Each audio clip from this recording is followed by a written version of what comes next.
everybody. This is Ben Jennings, and I'm here to go over session 7 in our study on the second half of the book of Acts. It covers Acts 17, 22 to 22, 34.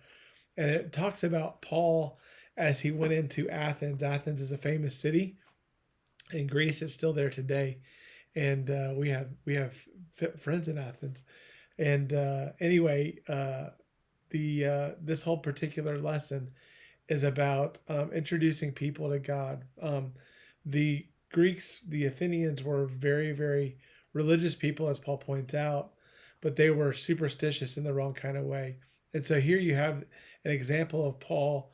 He's not going into a synagogue where people already have some context of who Jehovah God is.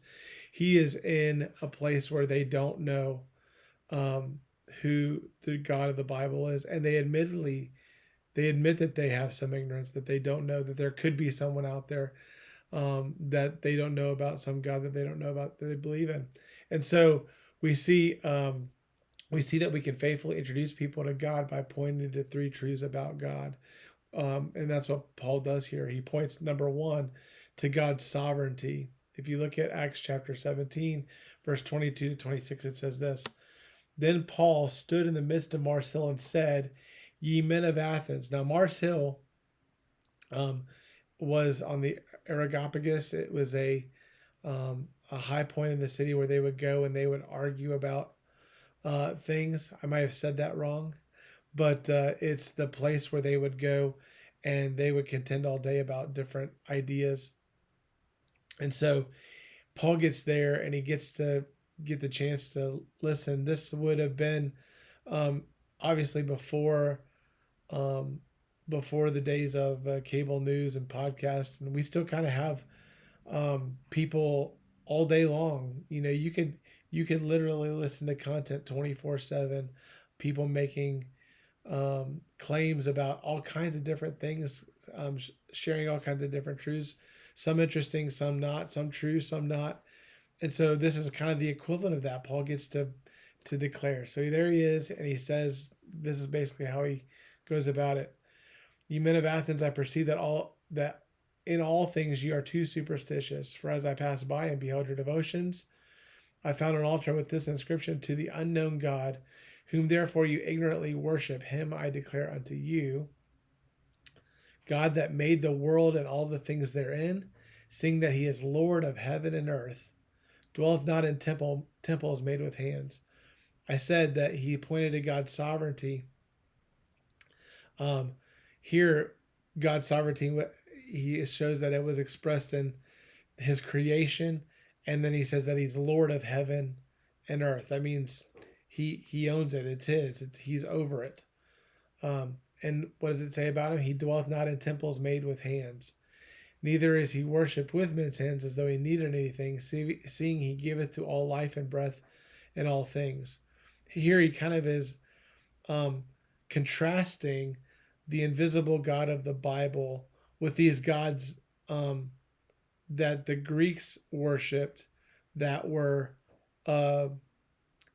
demonstrated in idols and statues and things that got made with men's hands and put into temples made with hands. And if you go into passages that, back when we studied Isaiah,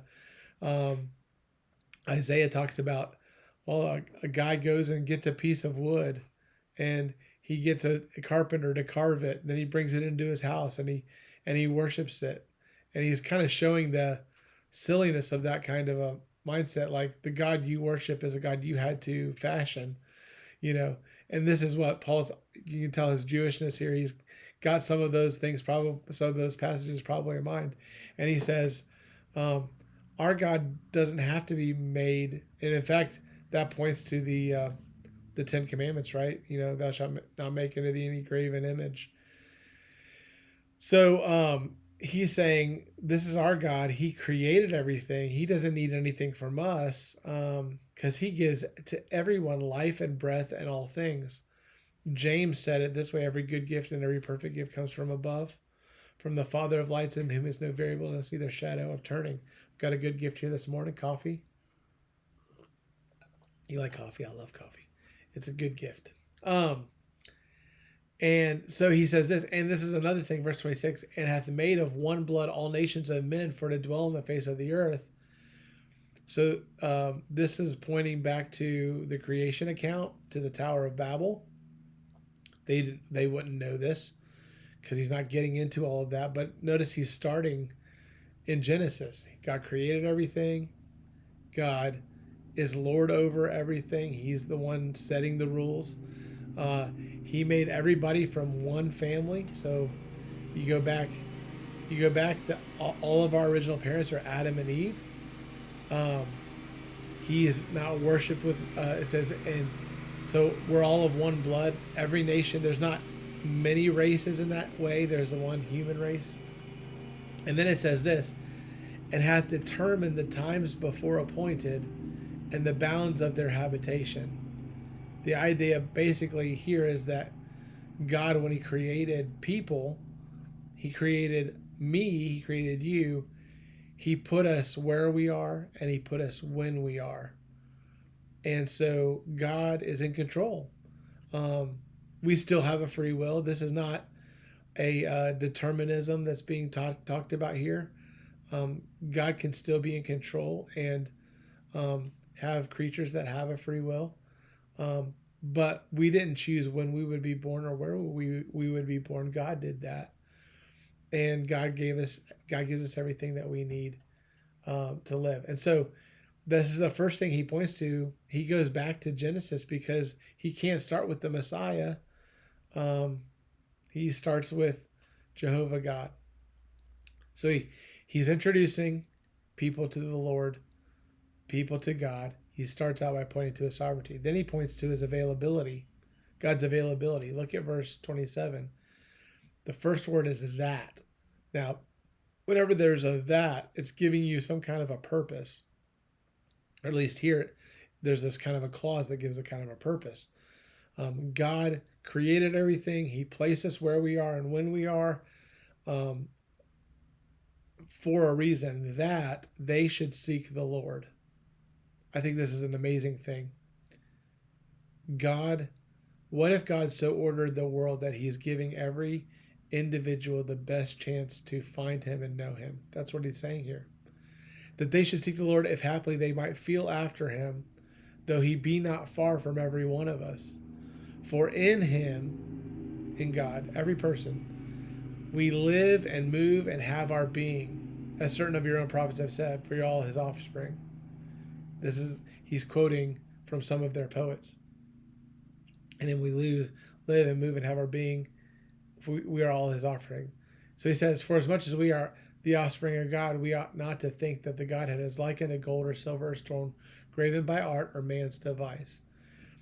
Here, Paul is talking about the availability of God. He wants to know us. It's by his grace, his common grace, that any of us have the ability to live and move and have our being.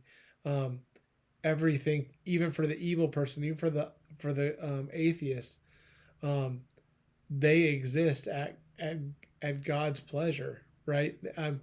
God gives them everything they have to even live, and so he's saying the God that created you, that is allowing you to live, is a God who is personal. He can have a relationship with it. You can know him. He's not like gold and silver, stone graven by art and man's device. That's not the kind of God that exists. He's comparing the idolatry, the idol from to the Jehovah God. That one's impersonal. You can't have a relationship. This is a personal God. You can't have a relationship. This is a visible God because somebody made an image. This is an invisible God that's uncreated. So he's making this contrast, and he's saying this God that is here, you can have a relationship with him. That's what leads then to, how do you have a relationship with him? Well, here's the third truth about God, God's salvation, what God has provided. We see that in verse 30. In the times of this ignorance God winked at, but now commandeth all men everywhere to repent. What he's saying is now God's making available um, salvation to everyone. Verse 31, because he hath appointed a day in which he will judge the world in righteousness by that man whom he hath ordained, whereof, talking about Jesus, whereof he hath given assurance unto all men, in that he hath raised him from the dead. So now he goes from the God who created to the Messiah, Jesus, who now has been offered for salvation. And we know that his salvation is offered and accepted by God because he raised him from the dead. Now, this is where it's interesting. Verse 32, when they heard of the resurrection of the dead, some mocked, and others said, we will hear thee again of this matter. So Paul departed with them.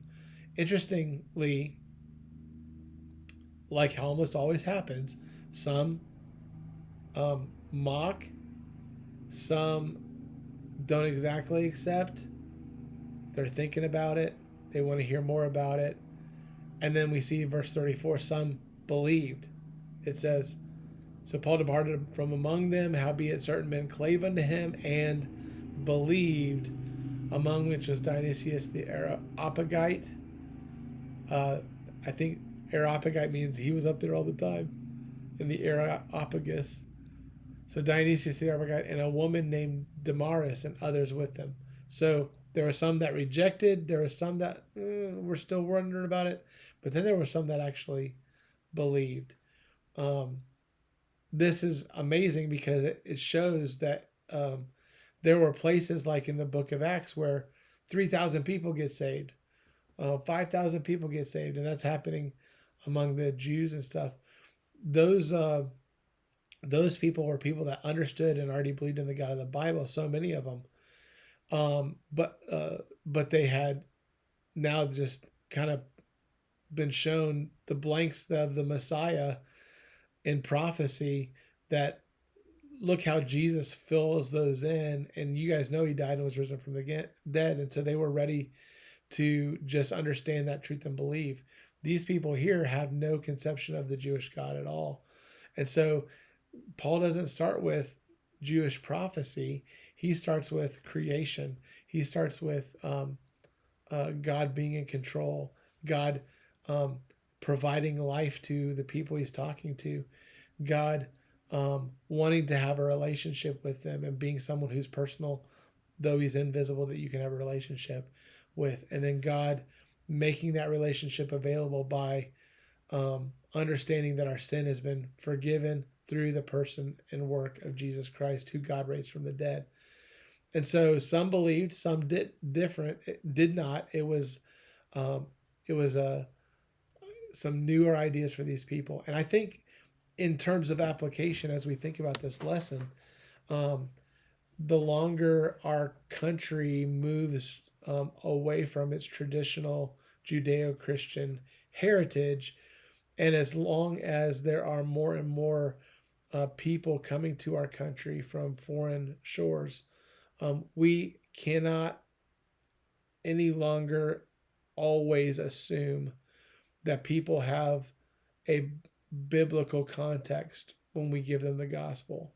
There has to be sometimes a point at which we say, look at the world around you. How did we get here?